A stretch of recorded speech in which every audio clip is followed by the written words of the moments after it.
আসসালামু আলাইকুম। সবাইকে স্বাগত জানাচ্ছি বিডি ভিউজ ইনফোটেনমেন্টে। আপনাদের সঙ্গে আছি আমি শরফি দিবা।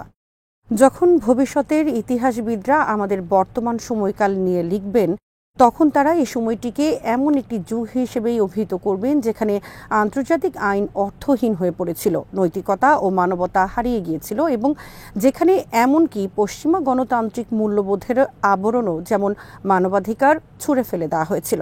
কেননা তারা তাদের আঞ্চলিক স্বার্থ চরিতার্থ করতে গিয়ে এমন একটি বিস্ফোরকে পৃষ্ঠপোষকতা দিয়েছিল যারা এখানকার অধিবাসী নয়। উড়ে এসে জুড়ে বসে নিজ ভূমি থেকে স্থানীয় বাসিন্দাদের উচ্ছেদ করে তারা নিজেদের স্বর্গ গড়েছিল।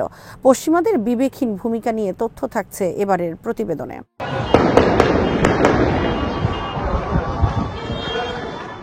৮০ বছর হতে চলল ফিলিস্তিনিরা নিজ ভূমিতে নির্বাসিত এবং শরণার্থী হয়ে জীবনযাপন করছে। অধিকৃত ফিলিস্তিনের নানা স্থানে তৈরি করা হয়েছে অসংখ্য শরণার্থী শিবির। সেখানে জন্ম হয়ে অনেকে এরই মধ্যে মৃত্যুবরণও করেছে। একটি সময় শরণার্থী শিবিরগুলো প্রবীণ নাগরিকেরা তাদের পরবর্তী প্রজন্মের কাছে পুরনো সময়ের গল্প করতেন। কিভাবে বেলফোর ডিক্লারেশনের মতো একটি কাগজে দলিলের মাধ্যমে তাদের বাপদাদার জমিকে অন্য কিছু মানুষের হাতে তুলে দেওয়া হলো, সেই আফসোসগুলো প্রকাশ করতেন।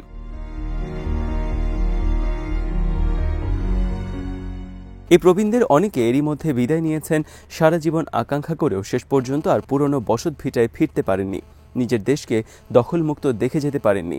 আশকেলনের মতো শহরগুলো, যেগুলোকে এখন ইসরায়েলিরা নিজেদের শহর বলে দাবি করে, এগুলো সবই আসলে ফিলিস্তিনিরই অংশ।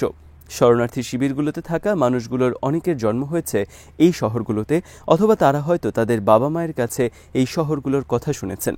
অথচ এখন তাদেরকে দেখতে হচ্ছে কিভাবে এই শহরগুলোকে ইসরায়েল নিজেদের দাবি করে মানচিত্রে ঢুকিয়ে নিয়েছে।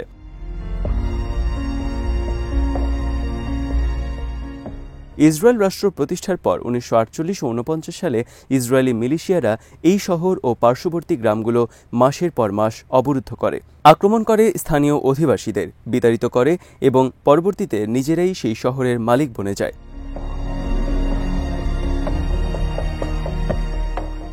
বর্তমানে আমরা ইতিহাসের জঘন্যতম গণহত্যা দেখে যাচ্ছি। শিশুদের ক্ষতবিক্ষত মুখ, তাদের কাটা অঙ্গ প্রত্যঙ্গ বা গভীরভাবে আহত শোকে মুষড়ে পড়া মায়েদের ছবি এবং পুরুষদের দেহ রক্তাক্ত। সেই সাথে অনেক ক্ষেত্রে এমনভাবে বোমা হামলায় ছিন্ন ভিন্ন যে এগুলোকে আর মানবদেহ হিসেবে শনাক্তই করা যায় না। আমরা যারা এগুলো দেখছি তাদের পক্ষে এসব দৃশ্য মন থেকে ঝেড়ে ফেলা কার্যত অসম্ভব হয়ে দাঁড়িয়েছে।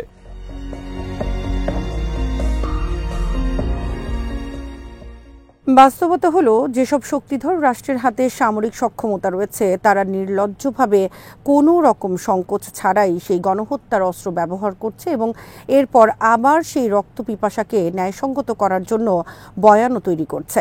মানবিক প্রতিটি মনেই স্বাভাবিকভাবে প্রশ্ন জাগে, গাজা ইসরায়েলি দখলদার বাহিনী কর্তৃক পরিচালিত এই গণহত্যা দেখার পরও কিভাবে তারা নিজেদেরকে মধ্যপ্রাচ্যের একমাত্র গণতান্ত্রিক দেশ হিসেবে দাবি করতে পারে আর পশ্চিমারাও তাদেরকে এই স্বীকৃতি দিয়ে যেতে পারে।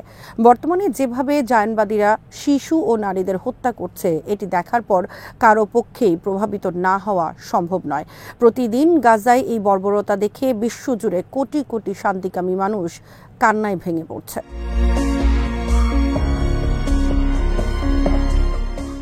পশ্চিমাদের তরফ থেকে নেতানিয়াহু সরকারকে কার্যত অবারিত ছাড়পত্র দেওয়া হয়েছে যাতে তার সরকার গাজায় জাতিগত নির্মূল অভিযান চালিয়ে যেতে পারে এবং এরই অংশ হিসেবে গণহত্যা, ঘরবাড়ি ধ্বংস, খাদ্য ও চিকিৎসা প্রবেশ নিষেধাজ্ঞা আরোপের মতো বর্বর কাজগুলো অব্যাহত রাখতে পারে।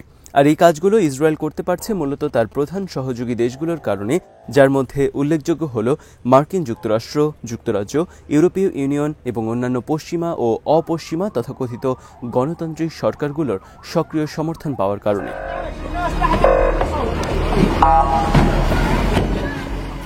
যুক্তরাষ্ট্র ইসরায়েলকে প্রতিবছর বিলিয়ন বিলিয়ন ডলারের যুদ্ধবিমান, অস্ত্র ও গোলাবারুদ দিয়ে যাচ্ছে, যার মধ্যে ক্ষেপণাস্ত্র এবং তথাকথিত স্মার্ট বোমাও রয়েছে, যেগুলো দিয়ে ইসরায়েল প্রতিনিয়ত গাজার শিশুদেরকে হত্যা করছে।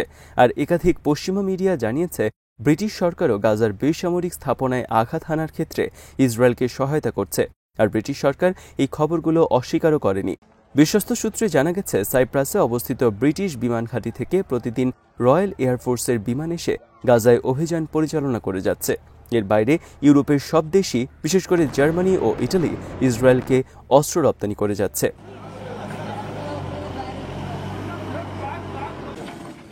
2023 সালের অক্টোবরে হামাস পরিচালিত অপারেশন আল আকসা ফ্লাড পরবর্তী 18 মাসে ইসরায়েল 51,000-এর বেশি বেসামরিক নাগরিককে হত্যা করেছে, যার অধিকাংশই শিশু ও নারী।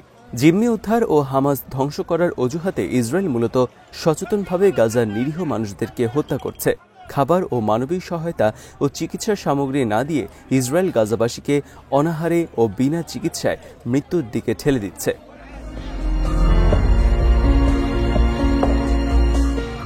পশ্চিমা বিশ্ব সারাদিন নীতি নৈতিকতা, মানবাধিকার ও মূল্যবোধের কথা বলে বেড়ালেও তারা ইসরায়েলের অমানবিক সব কার্যক্রমকে বৈধতা দিয়েছে তথাকথিত আত্মরক্ষার অধিকারের নামে। অনেক চেষ্টার পর একটি যুদ্ধবিরতি চুক্তি হওয়ার পর ইসরায়েল যখন তা লঙ্ঘন করল, তখন কেউ ইসরায়েলের সমালোচনা করেনি। অথচ হামাস এই চুক্তি মেনে চলতে আন্তরিক ছিল। ইসরায়েলের এই চুক্তি লঙ্ঘনের কারণে জিম্মি 61 ইসরায়েলির জীবন বিপন্ন হয়ে পড়েছে। পশ্চিমারা তাদের নিয়ে সরব হলেও হাজার হাজার ফিলিস্তিনি বন্দী যারা ইসরায়েলি কারাগারগুলোতে ইসরায়েলি সামরিক আদালতের প্রশাসনিক আদেশে আটক বা বন্দী ছিলেন, তাদের বিষয়টি দিব্যি আড়াল করে গেছে। অথচ বছরের পর বছর চলে গেলেও এই বন্দীদের বিরুদ্ধে কোনো আনুষ্ঠানিক অভিযোগ আনা হয়নি কিংবা কোনো অপরাধে দোষী সাব্যস্ত করা হয়নি। বিনা বিচারেই এই ফিলিস্তিনি বন্দীরা তাদের জীবস্বকালের পুরোটা সময় কারাগারে কাটিয়ে দিলেন।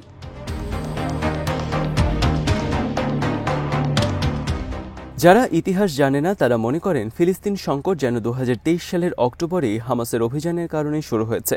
বস্তুত তারা স্বীকার করে না বা দেখতে চায় না যে এই সংকটের মূল উৎপত্তি হয়েছে 1948 সালের নাকবা এবং দখলদারিত্বের মাধ্যমে। পরবর্তী 75 বছরেরও বেশি সময় ধরে ফিলিস্তিনিদের জমি, স্বাধীনতা, সমতা এবং মর্যাদার অধিকারে অস্বীকারের কারণে এই সংকট আজকের এই জায়গায় এসেছে।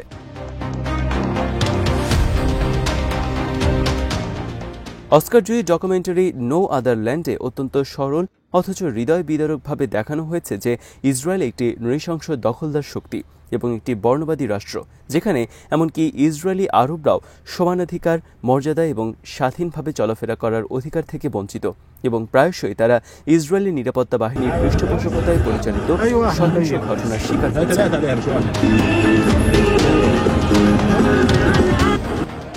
ইসরায়েলের বর্বরতম বৈশিষ্ট্য হল তারা তাদের এসব অন্যায় কখনোই আড়াল করার চেষ্টা করে না, বরং তারা নির্লজ্জ অহংকারের সঙ্গে সারা বিশ্বকে এসব অপকর্মের কথা জানায় ও দায়মুক্তি পাওয়ার প্রত্যাশা করে। ইসরায়েলি এই বর্বরতার সাম্প্রতিকতম উদাহরণ হল গাজায় 15 জন জরুরি সেবাকর্মী ও উদ্ধারকর্মী হত্যা, যাদের মৃতদেহ একটি অগভীর গণকবরে পাওয়া গেছে।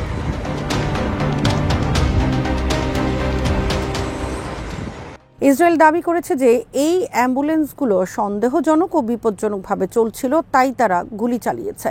কিন্তু স্বাভাবিকভাবেই তারা কোনো ব্যাখ্যা দেয়নি যে কেন মৃতদেহগুলোর হাত পিছনে প্লাস্টিকের টাই দিয়ে বাঁধা ছিল এবং খুব কাছ থেকে গুলি করে হত্যা করা হয়েছিল। প্রকৃত সত্য জানা যায় জীবিত বেঁচে যাওয়া একমাত্র জরুরি সেবাকর্মীর মাধ্যমে, যাকে ধরে নিয়ে গিয়ে নির্যাতন করা হয়েছিল। তাকে সম্ভবত ইচ্ছাকৃতভাবে মুক্তি দেওয়া হয় যাতে সে এই নৃশংসতার কথা বিশ্বকে জানাতে পারে।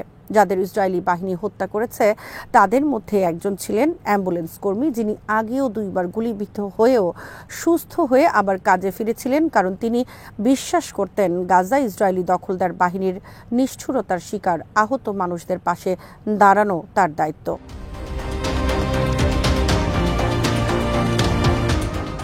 সে অ্যাম্বুলেন্স কর্মী নিহত হওয়ার আগ পর্যন্ত মানুষের জীবন রক্ষায় কাজ করে গেছেন।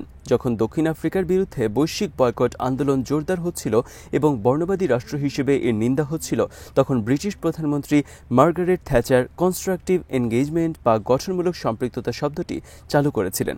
এর মাধ্যমে তিনি যুক্তি দিয়েছিলেন যে তার দেশ প্রিটোরিয়ার সঙ্গে স্বাভাবিক বাণিজ্যিক এবং অন্যান্য সম্পর্ক বজায় রাখছে, কারণ এতে তারা দক্ষিণ আফ্রিকার সিদ্ধান্ত গ্রহণ প্রক্রিয়ায় প্রভাব বিস্তার করতে সক্ষম হবেন।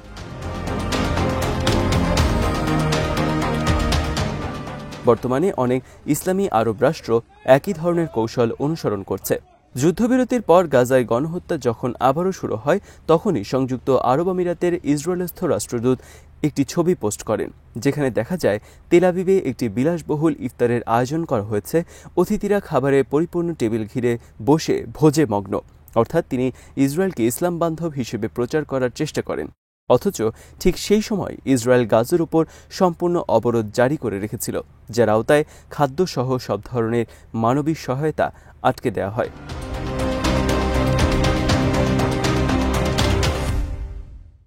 মূলত পশ্চিমা ও আরব বিশ্বের বিবেকহীন দৃষ্টিভঙ্গি এবং প্রবঞ্চনামূলক ভূমিকার কারণেই ইসরায়েল দিনের পর দিন গাজায় নির্মম গণহত্যা চালিয়ে যেতে পারছে। আজ এখানে শেষ করছি। সমরাস্ত্র প্রতিরক্ষা ও কূটনীতির নানা তথ্য জানতে চোখ রাখুন বিডিভিউজ ইনফোটেইনমেন্টে। চ্যানেলটি ভালো লাগলে সাবস্ক্রাইব করুন, সংযুক্ত থাকুন আমাদের ফেসবুক পেজে। আল্লাহ হাফেজ।